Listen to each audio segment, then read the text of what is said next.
Hello students, कैसे हैं आप सब में।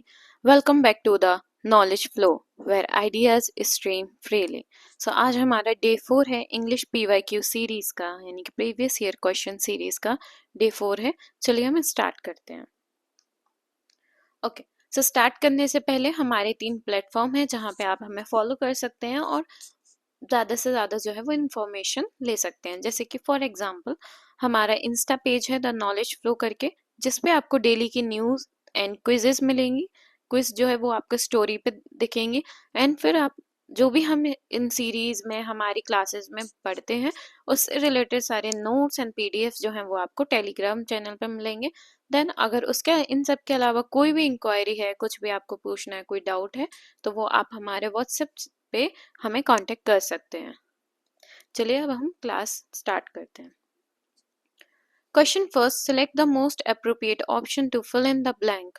First, online shopping refers to purchasing goods available on the World Wide Web.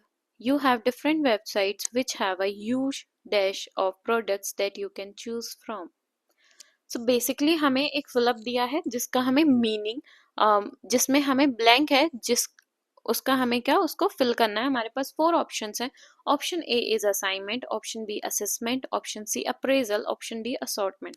पहले हम सारे ऑप्शंस का मीनिंग समझते हैं कि किसका क्या मतलब है, राइट। तो असाइनमेंट का मतलब तो वी ऑल नो, हमें स्कूल एंड कॉलेजेस में असाइनमेंट मिलते थे, आप पीस ऑफ टास्क। जैसे हम क्या कहते हैं, आप पीस ऑफ टास्क, हमें एक टास्क दिया जाता था जो एक डेडलाइन तक, एक डेट तक हमें कंप्लीट करना होता था, राइट। असेसमेंट, असेसमेंट भी हमें पता है स्कूल एंड कॉलेजेस में हमारा रिजल्ट मिलता था, जिसको हम असेसमेंट भी बोलते थे। वहां पे मार्क्स में असेसमेंट भी लिखा होता था, जिसको हम क्या बोलते हैं, इवेल्युएट। असेसमेंट का मतलब क्या होता है, किसी भी चीज को इवेल्युएट करना या फिर उसका एस्टिमेशन निकालना, एस्टिमेट करना उसको, है ना। देन अप्रेजल, अप्रेजल का मीनिंग होता है an act of assessing something. किसी चीज को क्या करना, असेस करना, किसी चीज को या किसी इंसान को। असेसिंग ऑफ समथिंग और समवन, असेसिंग ऑफ समथिंग और समवन, है ना। ये हमारा क्या है, अप्रेजल का मतलब है। देन असॉर्टमेंट का मीनिंग क्या होता है, collection of variety of different item. मतलब कि अलग अलग आइटम का क्या रखना, कलेक्शन रखना, या फिर उनकी वैरायटी रखना अपने पास, है ना। किसका मतलब होता है, असॉर्टमेंट का मतलब होता है ना, ऑफ डिफरेंट आइटम्स, राइट। सो यहाँ पे देखो, ऑनलाइन शॉपिंग की बात हो रही है ना, कि हम ऑनलाइन शॉपिंग का मतलब क्या होता है कि हम गुड्स को परचेज करते हैं वर्ल्ड वाइड वेब पे, जो भी अवेलेबल होते हैं वहां से। और हर डिफरेंट वेबसाइट्स के पास क्या होते हैं, प्रोडक्ट्स होते हैं। कैसे होंगे प्रोडक्ट्स, ऑब्वियसली डिफरेंट डिफरेंट होंगे प्रोडक्ट्स। तो यहाँ पे प्रोडक्ट्स के लिए कौन सा वर्ड सूटेबल है, असॉर्टमेंट, है ना। कैसे, कलेक्शन ऑफ डिफरेंट आइटम्स होगा वहां पे, या वेराइटी ऑफ डिफरेंट प्रोडक्ट्स होंगे। Next, identify the errors in the given sentence and choose the sentence that rectify these errors. So हमें sentence given है, इसमें हमें error देखना। I have known her for many years। तो हम इसका sentence formation देखें तो क्या है, तो हम इससे easily पता लगा लेंगे कि हमारा सही है या कोई error है। I subject होना चाहिए, फिर plus helping verb है, have हमारा helping verb है, फिर हमें verb हैव के साथ वर्ब की थर्ड फॉर्म होती, और नोन जो है वो वर्ब की थर्ड फॉर्म है, और फिर लास्ट में क्या है हमारा, क्या है, ऑब्जेक्ट है। तो यह सही है। Then this time she took, this time she subject है, टोक वर्ब की सेकंड फॉर्म। देन उसके बाद unusual decision in prejudice way. तो ये तो पूरा ही सही है। तो अगर सेंटेंस का फॉर्मेशन सही है, इट मीन्स कहाँ गलती हो सकती है, आर्टिकल में गलती हो सकती है, आर्टिकल्स में गलती हो सकती है। आर्टिकल्स क्या होते हैं, a an the, a an the, क्या इधर ए एन द सही है। तो she took an unusual, unusual, तो यू के पहले क्या आना था हमारा, एन, है ना। सेम एज अनप्रेजुडाइज के पहले भी क्या आना था, एन। तो ये जो थे वो 2 एरर थे। तो कौन से सेंटेंस में दोनों सही है, अनयूजुअल गलत, अनयूजुअल नहीं, एन अनयूजुअल और एन अनयूजुअल इसमें भी है। इधर एन, यानी कि ऑप्शन 3 जो है वो हमारा करेक्ट आंसर है। Next question, Select the option that will improve the underlined part of the given sentence. Question. He was the most cleverest man I ever knew. ठीक है, क्या है ये? He was the most cleverest man I ever knew. जो noun होते हैं so basically उनके वो डिवाइड होते हैं थ्री, उसमें है ना डिग्रीज होती हैं, डिग्रीज ऑफ नाउन। क्या होती हैं ये? डिग्रीज ऑफ नाउन की बात कर रहे हैं यहाँ पे, इस क्वेश्चन में हमारे डिग्रीज ऑफ नाउन की बात हो रही है। सो नाउन की तीन डिग्री होती है। एक तो फर्स्ट पॉजिटिव होती है, देन उसके बाद क्या होती है हमारी कंपैरेटिव होती है, यानी कि जहाँ पे हम कंपेयर कर, पॉजिटिव यानी कि हम किसी के बारे में क्वालिटी बता रहे हैं पॉजिटिव, कंपैरेटिव यानी कि हम जिसके बारे में कंपेयर कर रहे हैं, दो चीज़ों के बारे में कंपेयर कर रहे हैं, राइट। देन उसके बाद थर्ड हमारी होती है सुपरलेटिव। सुपरलेटिव, सुपर मतलब क्या होता है? ऊपर, है ना, सुपर से भी ऊपर, तो सुपरलेटिव यानी कि सबसे ऊपर जो चीज़ है, टॉप पे है, टॉप, ठीक है, उसकी बात करते हैं सुपरलेटिव, उसी वर्ड की, जैसे कि होता है ना गुड, बेस्ट एंड ऐसे ना, तो यही सब, ठीक है।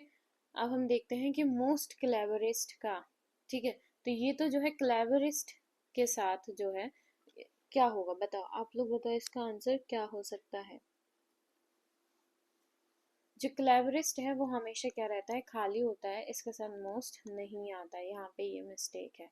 क्लेवरर यानी कि ई आर है, तो यानी कि ये कंपैरिजन है, ये कंपैरेटिव डिग्री है, राइट। क्या है? कंपैरेटिव डिग्री है, और यहाँ पे कहीं से भी कंपैरिजन नहीं हो रहा। यहाँ पे क्या बता रहे हैं? टॉप बता रहे हैं ना, कि हाई पी सुपरलेटिव बता रहे हैं कि यहाँ पे टॉप पे क्या है। तो जो वो मैन है वो बहुत ही ज्यादा क्लेवरेस्ट है। क्या है? मतलब कि वो जितने भी आदमियों को जानता है उन सब आदमियों में से ये मैन जो है वो cleverest है। So option B is the correct answer. Next, select the most appropriate option to fill in the blanks. They could not reach the railway station before the train. अच्छा, हमें फिल अप करना है और हमारे पास four options है। सो पहले हम देखते हैं कि सेंटेंस जो है वो किस टेंस में है, पास्ट में है, प्रेजेंट में है, या फ्यूचर में। सो दे कुड से ही पता चल रहा है कि ये सेंटेंस जो है वो कहाँ पे है, पास्ट में बात हो रही है सेंटेंस की, है ना। They could not reach the railway station, तो ऑब्वियसली जब सेंटेंस पूरा पास्ट में है तो एंड में भी क्या आएगा? पास्ट वाला ही वर्ड आएगा, है ना। कौन सा आएगा? जो वर्ड पास्ट में होगा। तो लीव की हम अब ऑप्शंस देखते हैं। लीव जो है वो वर्ब की फर्स्ट फॉर्म है, लेफ्ट वर्ब की second form, has been living यानी कि वर्ब की first form plus ING, right, और ये वर्ब की फर्स्ट फॉर्म, ठीक है। तो अब ये जो भी वर्ब की फर्स्ट फॉर्म है वो सारे किसका पार्ट है? प्रेजेंट का पास्ट है, पार्ट है, राइट। और हमें पता है सिर्फ पास्ट में क्या आता है? वर्ब की सेकंड फॉर्म आती है। तो इधर क्या आएगा? लेफ्ट आएगा। Option second is the correct answer. तो इधर क्या आएगा? Train left. Next, select the most appropriate antonym of the given word, ठीक है। तो हमें इसका क्या बताना? एंटोनिम, एंटोनिम यानी कि हमें इसका अपोजिट बताना है एम्पलीफाई का। सो बेसिकली एम्पलीफाई का मतलब क्या होता है? पहले हम एम्पलीफाई का मतलब देखते हैं।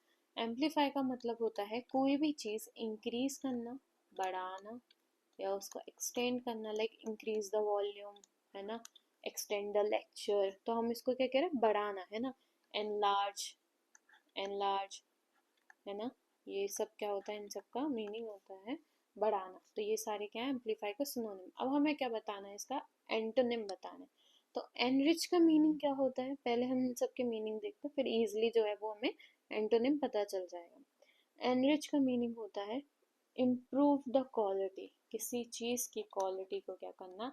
इम्प्रूव करना, है ना, एनरिच का मीनिंग। एग्जैगरेट का मतलब होता है बढ़ाना, बड़ा चढ़ाकर, है ना। जैसे हम कहते हैं ना कि उसने बात को बहुत बड़ा चढ़ाकर बोला, यानी कि क्या किया उसने? बात को एग्जैगरेट किया, ठीक है। देन डिसलाइक यानी कि नापसंद करना, उसे पसंद नहीं करना। लेसन का मतलब क्या होता है? कम। लेसन का मतलब क्या होता है? डिक्रीज करना। तो अब देखो हमने यहाँ पे क्या देखा था? एम्पलीफाई का मतलब क्या होता है? इंक्रीज करना, और लेसन का मतलब होता है डिक्रीज करना, यानी कि एम्पलीफाई का क्या है? एंटोनिम, यानी कि अपोजिट। तो lesson is the correct answer.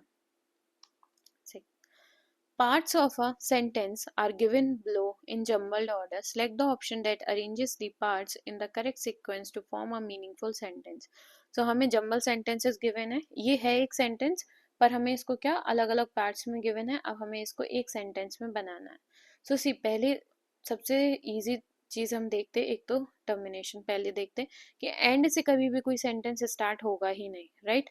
तो एंड वाला यानी कि क्यू, क्यू से स्टार्ट नहीं होगा, तो ये ऑप्शन गलत है। फिर हम बात करते हैं वेयर आइसक्रीम बीन। तो ऑब्वियसली ये कोई क्वेश्चन मार्क वाला सेंटेंस तो नहीं है ना, कि इंटेरोगेटिव सेंटेंस तो नहीं है, तो यहाँ से भी सेंटेंस स्टार्ट नहीं होगा। तो एस ऑप्शन भी जो है, ये वाला ऑप्शन थर्ड भी एस से स्टार्टिंग वाला भी गलत है। अब हम कोई भी सेंटेंस बनाते हैं तो स्टार्टिंग हमारे क्या आता है, सब्जेक्ट आता है। क्या आता है, सब्जेक्ट आता है। तो हम देखें सब्जेक्ट का है the south pole of the moon. क्या ये सब्जेक्ट का काम कर रहा है सेंटेंस में, या the Artemis mission will explore, या ये सब्जेक्ट का काम कर। क्योंकि अगर ये साउथ पोल सब्जेक्ट है तो सब्जेक्ट के बाद डायरेक्ट क्या आएगा, हेल्पिंग वर्ब आएगा। प्रपोजिशन तो आना नहीं चाहिए, ऑफ प्रैप तो आना ही नहीं चाहिए, राइट। तो यानी कि पी भी जो है वो स्टार्टिंग का फॉर्मेशन नहीं है। और इधर देखो आर्टेमिस मिशन के बाद क्या आ रहा है, विल आ रहा है, यानी कि डायरेक्ट क्या आ रहा है, हेल्पिंग वर्ब आ रहा है। यानी कि ये जो है वो हमारा सब्जेक्ट है, और सब्जेक्ट से हमारा सेंटेंस स्टार्ट होता है, यानी कि जो सेंटेंस है वो स्टार्ट होगा आर से। किससे स्टार्ट होगा, आर से। तो इधर आर है और पी है, तो हमें सिर्फ एक ही ऑप्शन में आर से गिवन है, तो ये जो ऑप्शन है वो करेक्ट है। ठीक है, option second is the correct answer. Then read the sentence carefully and select the most suitable idiom. हमें ईडियम बताना है, इसका सुटेबल ईडियम कौन सा आएगा इस सेंटेंस में, to fill in the blank. Extreme inflation in the country has led to a hike in the price of day to day commodity. It has made it difficult to, मतलब इतनी ज्यादा महंगाई हो रही है कंट्री में कि जो प्राइस हैं, मतलब डे टू डे कमोडिटी यानी कि जो डेली यूज के प्रोडक्ट्स हैं, उनके प्राइस जो है वो हाइक हो चुके, क्या हो चुके हैं, बढ़ चुके हैं। तो it has made it difficult to, तो इस वजह से हमारे लिए क्या डिफिकल्ट हो गया, a blessing in disguise, cost and arm and the leg, या keep body and soul together, या ब्रेक अ लेग। तो इनमें से कौन सा इडियम सही होगा, पहले हम सबके मीनिंग देखते हैं। अ ब्लेसिंग इन डिस्गाइज यानी कि मिसफॉर्च्यून में भी कुछ अच्छा हो जाना हमारा, कहते हैं ना कि हमने सोचा ही नहीं था अच्छा होगा पर हमारे साथ अच्छा हो गया, तो उसे हम बोलेंगे अ ब्लेसिंग इन डिस्गाइज। ठीक है, फिर हम कॉस्ट एंड आर्म की बात करें, cost and arm and a leg, इसका मीनिंग होता है वेरी एक्सपेंसिव। कोई भी चीज क्या होती है, वेरी एक्सपेंसिव, है ना, बहुत महंगी होना। It has made it difficult to very expensive, नहीं, वो ये हमें ये बताना है कि हमारे लिए क्या हुआ। देन ब्रेक अ लेग का मतलब होता है a way to wish someone good luck, मतलब कि किसी को एक तरीका जिससे हम क्या, किसी को विश नहीं करते जाओ जाके टांग तोड़ के आओ, नो, जाओ जाके खूब अच्छे से करके आओ, है ना। तो यानी कि हम उसको ऑल द बेस्ट कहते हैं, यानी कि इसका मीनिंग होता है a way to wish, a way to wish someone good luck, है ना। ब्रेक अ लेग का मतलब होता है way to wish someone good luck. Then keep, then keep body and soul together का मीनिंग होता है manage to stay alive, manage to stay alive.